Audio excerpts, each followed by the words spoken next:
ভাইরা আমার, একটু মনোযোগ। এই ধর্মের জন্য, এই দিনের জন্য, এই ইসলামের জন্য, যেই ধর্ম পেয়ে আজকে আমি গর্বিত, যেই ধর্ম পেয়ে আমি আজকে মহা খুশি, এই ইসলামের তোরে সাহাবায়ে কেরামের কি পরিমাণ রক্ত, কি পরিমাণ কুরবানি। একটু দিলটা নরম করে বুঝো যুবক, যদি দিলে বসাইতে পারো তাহলে এমন কোনো কাজ আর তুমি করবা না যেই কাজের দ্বারা ইসলামের ক্ষতি হয়। ভাইরা বন্ধুরা, যুদ্ধের ময়দানে চলে যাবেন। আল্লাহ নবী বলেন, সাহাবীরা যাও। তিনজনকে নবী বললেন, যাও বাড়ি থেকে বিদায় নিয়ে আসো বিবি বাচ্চার কাছ থেকে। নবীজি তাদেরকে বিদায় আনতে বললেন। তিনজন বিদায় নেওয়ার জন্য বাড়ি যাবেন। প্রথম সেনাপতি যায়েদ ইবনে হারেসা, নবীজির পালক পুত্র, নবীজির সন্তান। কার কাছ থেকে বিদায় নেবেন গো? মক্কা মদিনায় তার আপন বলতে কেউ নাই, শুধুমাত্র আমার নবী, রহমতের নবী। তার বাড়ি তো মক্কায় নয়, তার বাড়ি তো মদিনায় নয়, যায়েদের বাড়ি ছিল ইয়ামেন। সেখান থেকে একটা ঘটনা, সেদিকে যাব না।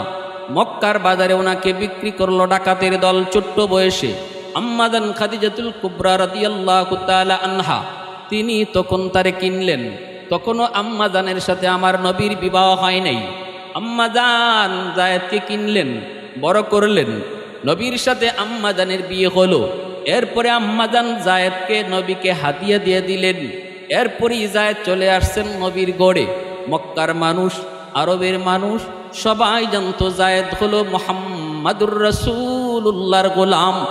আল্লাহর নবীর ঘরেই যায়েদ বড় হইতেছেন, মায়া পাইতেছেন। এই যায়েদ নবীর কাছ থেকে বিদায় নিবেন। আল্লাহর নবীর কাছ থেকে বিদায় নিলেন। বিদায় নেওয়ার সময় নবীজি মাথায় হাত বোলায়া বিদায় দিতেছেন। নবীও বিদায় দিতেছেন, জীবনের শেষ বিদায়। এত মায়া যায়েদের প্রতি ছিল মায়ার নবী। আম্মা জানা আয়েশা সিদ্দিকা রাদিয়াল্লাহু তাআলা আনহা বলেন, নবী আমার কাছে অত্যন্ত আনন্দময় মুহূর্তে, নবীজি আমার কাছে হাসি খুশি বসা। এই অবস্থায় নবী যদি দরজার বাহিরে যায়েদের আওয়াজ শুনতেন, নবীজি তখনই চমকায়া উঠতেন আর বলতেন, আয়েশা, আয়েশা আমাকে ছাড়ো, আমার যায়েদের আওয়াজ শোনা যাইতেছে। ও আয়েশা, আমাকে ছাড়ো, আমাকে ছাড়ো, আমার যায়েদের আওয়াজ শোনা যায়, আমি একটু দেখি। আম্মাজান আয়েশা সিদ্দিকা রাদিয়াল্লাহু তাআলা আনহা বলেন, নবীজির গায়ে যে তখন যেই কাপড় থাকতো, এই কাপড় নিয়েই নবীজি যায়েদকে দেখার জন্য ঘর থেকে বের হয়ে যেতেন। জোরে কোন সুবহানাল্লাহ। এত মায়া, এত আদর, এত ভালোবাসা। নবীজি বিদায় দিলেন আর বলতেছেন, যায়েদ যাও নিজের সন্তান উসামার কাছ থেকে বিদায় নাও। উসামার বয়স তখন 13 বৎসর। যায়েদের একটা মাত্র সন্তান ছিল, যার নাম হলো উসামা, নবীজির নাতি উসামা। উসামার কাছ থেকে যায়েদ বিদায় নেওয়ার জন্য গেলেন। এই মক্কা মদিনায় যায়েদের কেউ নাই, আছে শুধু আমার নবী আর 13 বৎসরের একটা বালক। এই উসামার কাছে যায় বাবা বলতেছে, বাবা উসামা, আয় বাবার বুকে আয়, জীবনের শেষ আদরটা বাবা দিয়ে দেই। কপালে চুমু খায় বাবা, সন্তানের কপালে চুমু খান, আদর দিতেছেন আর মায়া দিতেছেন আর বলেন, বাবা, ও বাবা উসামা, বাবাকে বিদায় দাও, বিদায় দাও, কোনোদিন আর হয়তো দুনিয়ার জীবনে দেখা হবে না। আজকের যুদ্ধেই হয়তো বাবার জীবনের শেষ যুদ্ধ।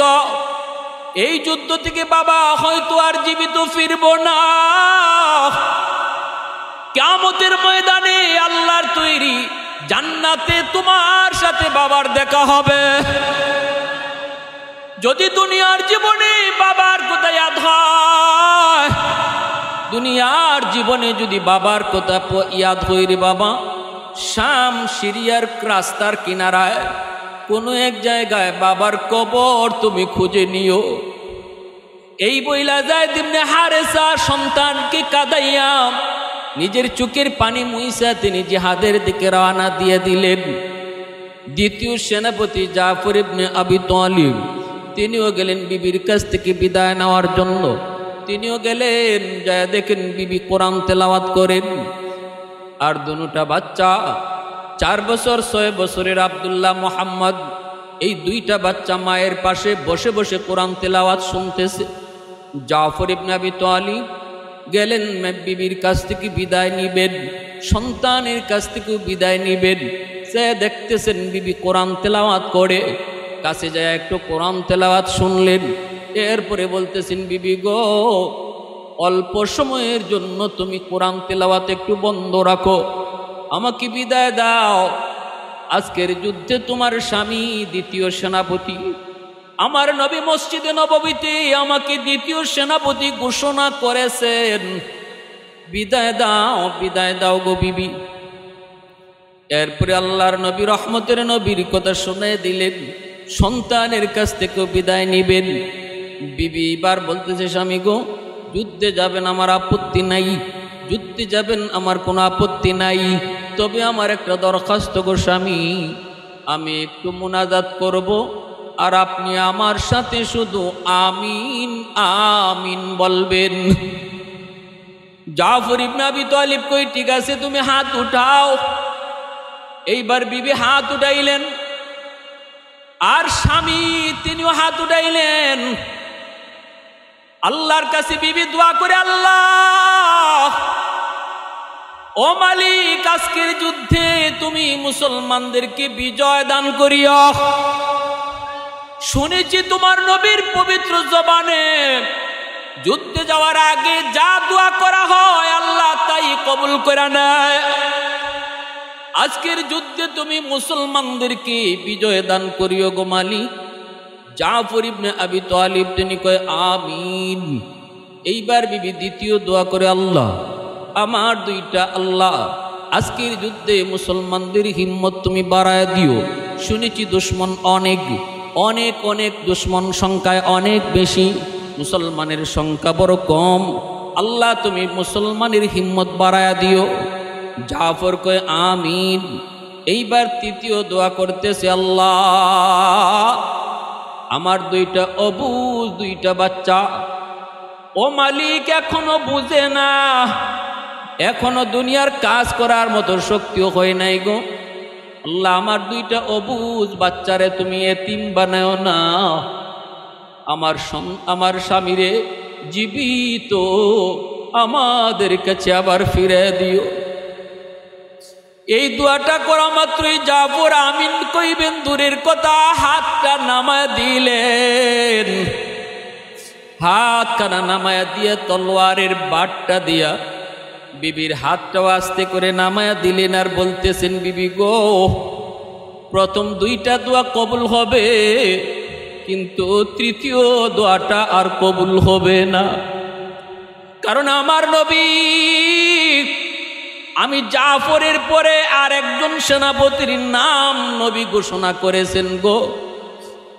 নবী যখনই কারো পরে আরেকজন সেনাপতির নাম ঘোষণা করে দেন, তখন সবাই বুঝে প্রথম জন শহীদ হয়ে যাবে। আমি জাফরের পরে নাম এসেছে আব্দুল্লাহ, অতএব কারো কোনো বুঝতে বাকি নাই, এই যুদ্ধ আমার জীবনের শেষ যুদ্ধ, আমি জীবিত ফিরব না, এই যুদ্ধে আমি শহীদ হয়ে যাব। অতএব তৃতীয় দোয়াটা কোনোদিন কবুল হবে না গো বিবি, বিদায় দাও, বিদায় দাও, আল্লাহর তৈরি জান্নাতে দেখা হবে। দুটা সন্তান বাবাকে জড়ায় ধরা কান্না শুরু করে দিল। এ যুবক, একটু দিলটা নরম করে বুঝো, এই দুইটা অবুঝ বাচ্চা মোহাম্মদ আব্দুল্লাহ আজকে বাবাকে বিদায় দে, জীবনের বিদায় দিতেছে এই দিনের জন্য, ইসলামের জন্য। যদি আজকে তোমার কোনো কাজের কারণে ইসলামের কোনো ক্ষতি হয়, কিয়ামতের ময়দানে জাফরের দুইটা বাচ্চার সামনে তোমাকে লজ্জা পাইতে হবে। জাফর ইবনে আবি তালিব তিনি বিবির কাছ থেকে বিদায় নিয়ে তিনি চলে গেলেন। ভাইরা বন্ধুরা, এইদিকে দেখা যায় 3 নম্বর সেনাপতি আব্দুল্লাহ ইবনে রাওয়াহা, তিনিও বিবির কাছ থেকে বিদায় নিতে যাবেন। হায় হায়, কে সে আব্দুল্লাহ ইবনে রাওয়াহা? তিনি তো এই সাহাবী, মাত্র নতুন বিবির সাথে বিয়ে হয়েছে, এখনো বিবির চেহারাটা পর্যন্ত দেখেন নাই। বিয়ের আসর থেকে খবর এসেছে নবী মদিনায় মসজিদে নববীতে তারে ডাকেন, নবীজি তোমাকে ডাকেন। খবর পাওয়া মাত্রই বাসর ঘর থেকে, বিয়ের আসর থেকে আব্দুল্লাহ ইবনে রাওয়াহা মদিনার মসজিদে চলে গেলেন, সোজা চলে গেলেন। যাইয়েই শুনতে পেলেন আজকের যুদ্ধের 3 নম্বর সেনাপতি তিনি আব্দুল্লাহ ইবনে রাওয়াহা।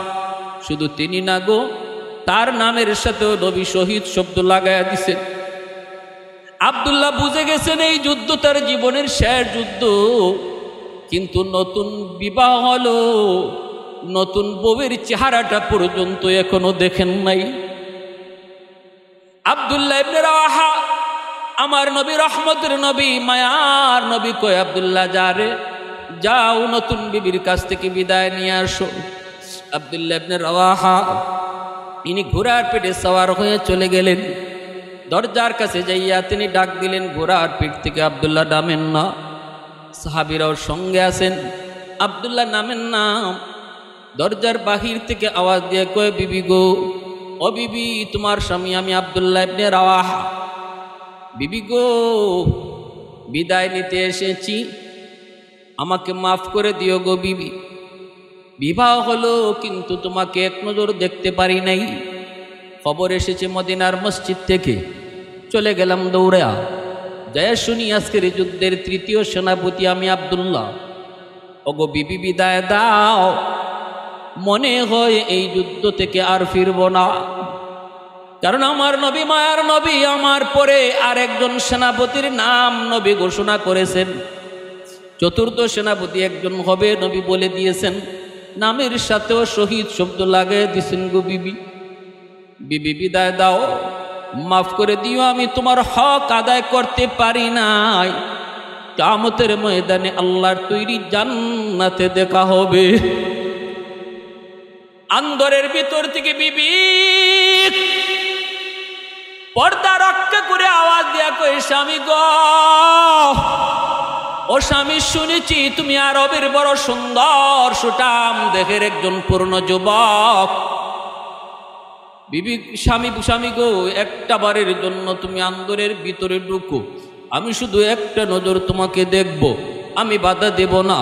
যুদ্ধে যাবেন তো যাবেন, আমার আল্লাহ খুশি, রাসূল খুশি, এতে আমিও খুশি। কিন্তু স্বামী গো, একটা ছোট্ট আবদার, দয়া করে যদি আপনি একটু ভিতরে আসতেন, আমি শুধু আপনাকে একটা নজর দেখব, চেহারাটা চেনার জন্য, যেন জান্নাতে আপনাকে দেখেই আমি চিনতে পারি আপনি আমার স্বামী। আব্দুল্লাহ ইবনে রাওয়াহা কই, না গো বিবি, না না না, আমি তোমাকে দেখতে পারবো না গো। আমিও শুনেছি তুমি আরবের বড় সুন্দরী নারী, তোমার এই মায়াবী চেহারা যদি আমি দেখি, তাহলে যুদ্ধের ময়দানে হয়তোবা তোমার চেহারা আমার চোখের সামনে ভেসে উঠতে পারে। তখন আমার যুদ্ধ করতে হয়তো কোনো অসুবিধা হবে। তোমার মহব্বত আমার কাছে বড় নয়, তোমার চেয়ে আমার আল্লাহ এবং আমার রসুলকে আমি বেশি ভালোবাসি। ও বিবি বিদায় দাও, দেখতে হবে না, পরিচয় নিতে হবে না, জান্নাতে তোমার আমার পরিচয় আল্লাহ নিজে করায়া দিবে। আওয়াজ দিয়া কন্যা সুবহানাল্লাহ, আর জোরে আল্লাহু আকবার। वहदत की हिफाजत नहीं बेक़ुव्वत बाज़ू, वहदत की हिफाजत नहीं बेक़ुव्वत बाज़ू, आती नहीं कुछ कामी हाक ले खुदा दाद, आती नहीं कुछ कामी हाक ले खुदा दाद। ये सच है कि बातिल की तरफदार नहीं हम, ये सच है कि बातिल की तरफदार नहीं हम, गद्दार न समझो हमें गद्दार नहीं हम, फूलों की तरह नरम मिजाज अपना नजर, हम तीरी नहीं नेजा व तलवार नहीं हाँ, हम तीरी नहीं नेजा व तलवार नहीं हाँ। मोहब्बतेर आवाज़े बोलेन अल्लाहु আকবার, आरो जोरे अल्लाहु আকবার। भाइरा बंधुरा एबार एकटु बुझेन, दिलटा नरम करे बुझेन। আব্দুল্লাহ ইবনে রাওয়াহা তিনিও তো বিদায় নিলেন, বিবিও বিদায় দিলেন। জাফর তিনিও বিদায় নিলেন, বিবিও বিদায় দিলেন। যায়েদ ইবনে হারেসা তিনিও বিদায় নিলেন, নবীও বিদায় দিলেন, নবীও বিদায় দিলেন। ভাইরা বন্ধুরা কোথায় দিচ্ছেন? জিহাদের ময়দানে। কোথায় দিচ্ছেন? গলা কাটা দেওয়ার জন্য। কোথায় দিচ্ছেন? গলা আনার জন্য, নয়তো নিজের গলা দেওয়ার জন্য। জিহাদের ময়দান খেলাধুলার ময়দান নয়, জিহাদের ময়দান আমোদ ফুর্তির ময়দান নয়। জিহাদের ময়দান হয় গলা দিব নয় গলা আনবো। আওয়াজ দিয়া বলো ঠিক কিনা? ইসলাম বলে, ইসলাম বলে এটাই হলো রুল। নরমের জায়গায় তুমি ইসলামের জন্য নরম, গরমের জায়গায় সেটাও ইসলামের জন্য গরম। আবু বকর সিদ্দিক রাদিয়াল্লাহু তাআলা আনহু আমার নবী রহমতের নবীর পক্ষে বদরের ময়দানে যুদ্ধে অংশ নিলেন। আবু বকর সিদ্দিকের সন্তান আবু জাহেলের পক্ষে বদরের যুদ্ধে আবু বকর সিদ্দিক নবীর পক্ষে, তার সন্তানই আবু জাহেলের পক্ষে। আল্লাহু আকবার জোরে বলেন। যুদ্ধের ময়দান শুরু হয়ে গেল। বদরের যুদ্ধ তো ছিল এমন এক যুদ্ধ, ইসলামের প্রথম যুদ্ধ।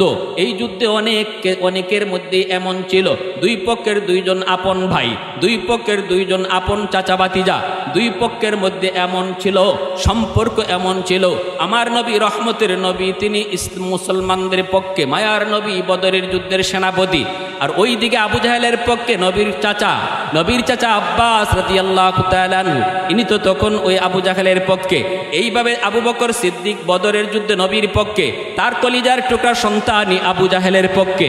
যুদ্ধ শুরু হলো, মুসলমানের বিজয় হলো, কাফের পরাজিত হলো। আবু বকর সিদ্দিকের সন্তান পরে মুসলমান হলেন। এইবার মুসলমান হয়ে তিনি বলতেছেন, আব্বা একটা কথা বলবো। আবু বকর সিদ্দিক কয়, কি কথা? কয়, আব্বা আল্লাহ পাকের হাজারো শুকুর, আল্লাহ আমাকে ইসলাম ধর্মের ছায়া তলে এনেছেন। কিন্তু আব্বা আমার এখনো মনে হলে আত্মা কেঁপে উঠে, বদরের যুদ্ধে যদি আমার কিছু হয়ে যেত গো, তাহলে তো আমি চিরস্থায়ী জাহান্নামী হয়ে যেতাম। ও বাবা, বদরের যুদ্ধে আমি আবু জাহেলের পক্ষে, নবীর বিপক্ষে ছিলাম। আব্বা 3 বার তুমি আমার সামনে পড়ছো বদরে, কিন্তু আমি তলোয়ার চালাই নাই। আবু বকর কয়, কেন তুই তলোয়ার চালাইলি না? সন্তান কয়, কারণ আপনি আমার আব্বা। যদিও আজকে আমি আপনার বিপক্ষে, কিন্তু আপনি তো আমার আব্বা, কেমনে তলোয়ার চালাই? আবু বকর সিদ্দিক তখন বলতেছে, বাবা শুন, আমি বাপ হওয়ার কারণে তুই বদরে তলোয়ার চালাইলি না। এবার তাহলে বাবার কথা শুন। যদি তুই একবার আমার চোখের সামনে বদরে পড়তি, তাহলে আমি সাথে সাথে তোর কল্লা আলোক করে দিতাম। কারণ বেঈমান যুদ্ধ করে দুনিয়ার জন্য, আর ইমানদার যুদ্ধ করে আল্লাহর জন্য। মুসলমান ইমানদারের কাছে সন্তানের মায়া বড় নয়, আল্লাহর ভালোবাসাই হলো সবচেয়ে বড়। সন্তানের ভালোবাসা বড় নয়, স্ত্রীর ভালোবাসা বড় নয়, বাবার ভালোবাসাও কলিজায় বড় নয়, আল্লাহর ভালোবাসাই হলো সবচেয়ে বড়। আল্লাহর জন্য বাপ ছাড়তে পারি, আল্লাহর জন্য সন্তান ছেড়ে দিতে পারি, আল্লাহর জন্য স্ত্রী ছেড়ে দিতে পারি, তবু আল্লাহকে মুসলমান ছাড়তে পারে না। এ যুবক একটু ভালো করে বলো, দিল থেকে বলো, নেতা বড় না আমার আল্লাহ বড়? নেতা ছাড়তে পারি, আল্লাহ ছাড়তে পারি না। নেত্রী ছাড়তে পারি, ইসলাম ছাড়তে পারি না। দল ছাড়তে পারি, ইসলাম ছাড়তে পারি না। নেতা মানব যতক্ষণ নেতা আমার আল্লাহকে মানবে, রসুলকে মানবে। সন্তান মানব যতক্ষণ সন্তান ইসলাম মানবে। সন্তান ততক্ষণই মানব যতক্ষণ আল্লাহ রসুল মানবে। দল ততক্ষণ করব যতক্ষণ দল ইসলাম পুরাপুরি মানবে। যেদিন থেকে দল ইসলাম মানবে না, মুসলমানের কথা হলো ওই দিন থেকে দলও মানি না। মাল ঈমান ইয়া রাসূলুল্লাহ ইযা সাররাতকা হাসানাতুকা ওয়া ইযা সাআতকা সাইয়্যাতুকা ফাআনতা মুমিন। আল্লাহর নবী ইমানের স্কেল বলে দিয়েছেন।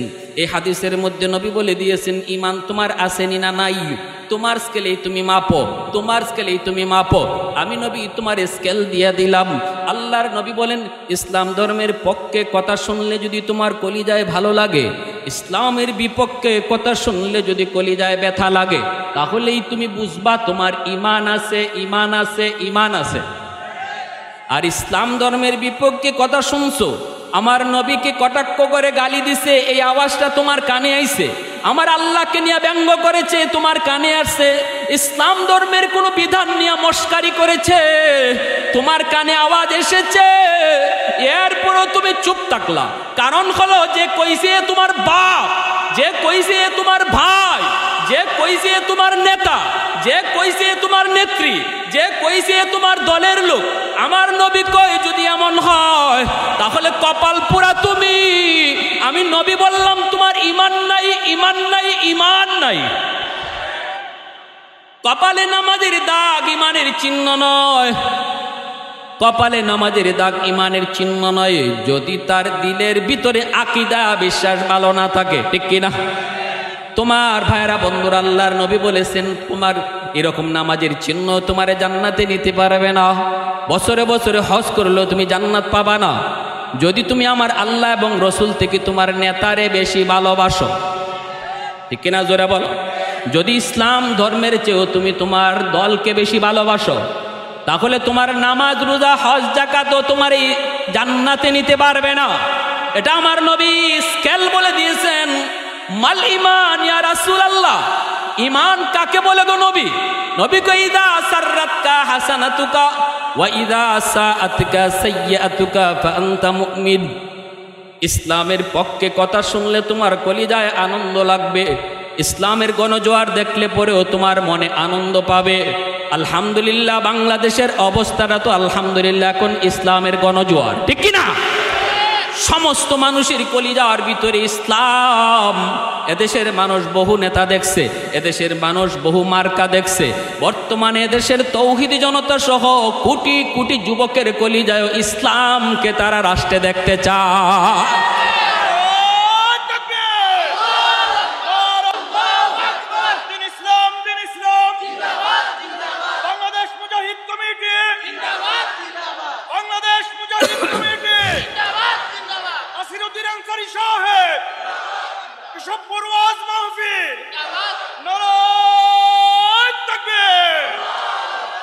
এজন্য আমার ভাইরা বলছিলাম সব ধরনের ভেদাভেদ আমরা বলে যাব।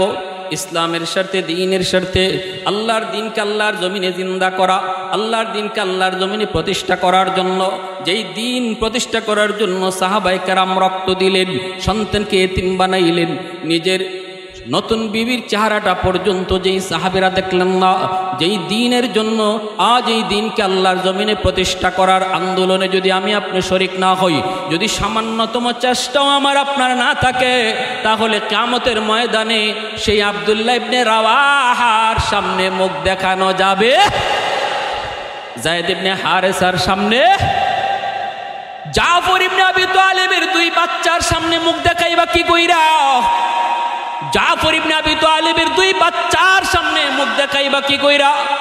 যেই দিন প্রতিষ্ঠা করার জন্য সন্তানগুলা বাবাকে চোখের সামনে চিরবিদায় দিল আর জীবনের জন্য এতিম হলো, আজ তুমি আমি যদি আল্লাহর জমিনে আল্লাহর দ্বীন জিন্দা হোক, আল্লাহর জমিনে আল্লাহর দ্বীন প্রতিষ্ঠা পাক, সংসদে কোরআনের আইন চালু হোক, এই আন্দোলনে যদি তুমি আমি শরীক না হই, কিয়ামতের মাঠে নবীর সাহাবীদের সামনে মুখ দেখাইব কি কইরা?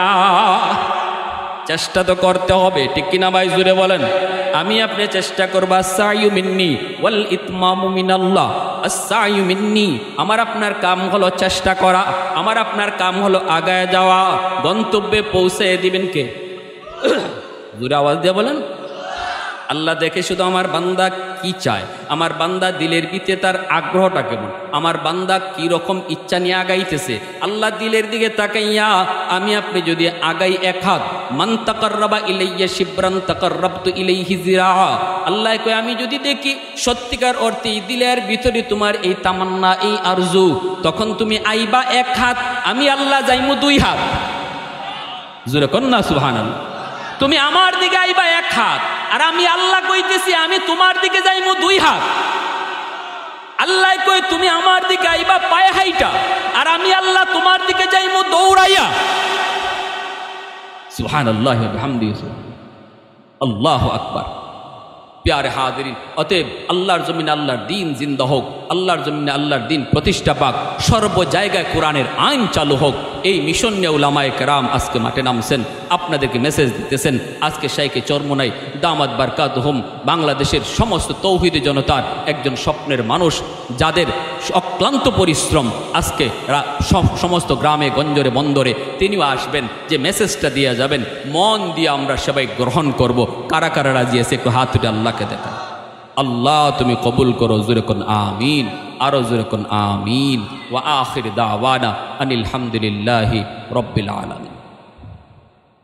আলহামদুলিল্লাহ, এশারের আযান হবে এখন। নামাজের পরপরই আমাদের আজকের মাহফিলের বিশেষ অতিথি মুফতি